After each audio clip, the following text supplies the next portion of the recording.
जो बात तुम्हारी गुप्त हो कभी मत बोलो। भागवतिक, व्यवहारिक, लौकिक, पारमार्थिक। क्यों? लोग उपहास करेंगे, तुम्हारी बात की गहराई को नहीं समझ पाएंगे। अगर आपसे कोई गलती भी हो गई है तो महापुरुषों से बोलो, संसारियों से नहीं। हमें लगता है बोलने की जरूरत नहीं, वो खुद जान जाएंगे, वो कृपालु हैं, वो हमें संभाल लेंगे। संदेह वाली वस्तु, संदेह वाले व्यक्ति, संदेह वाला आचरण कभी मत करो।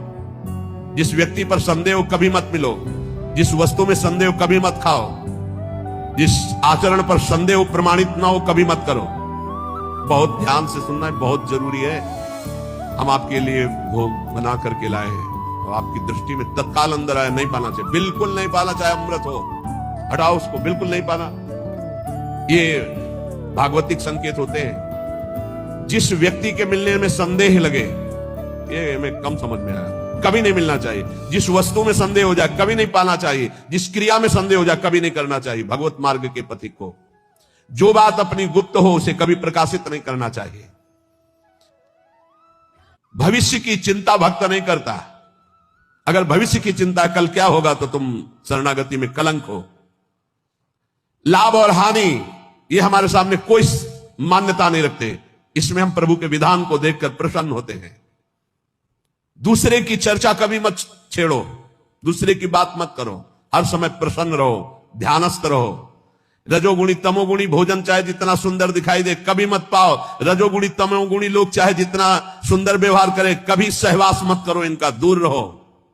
ये महापुरुषों के वचन है।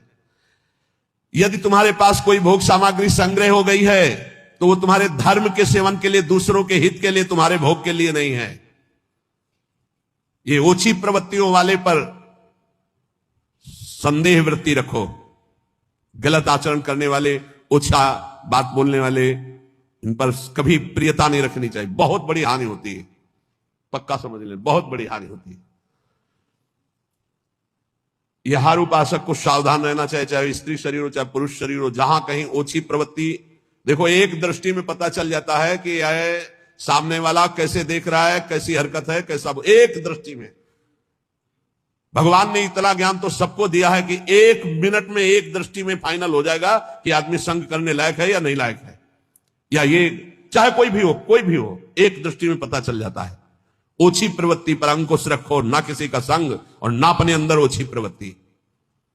प्रभु प्रेम प्राप्ति के लिए गले पड़ना होता है। महापुरुषों के गले लगना नहीं, गले पड़ना होता है। गले पड़ना और गले लगना में अंतर है। गले पड़ने का मतलब होता है आपके सिवा हमारे पास कोई साधन नहीं है।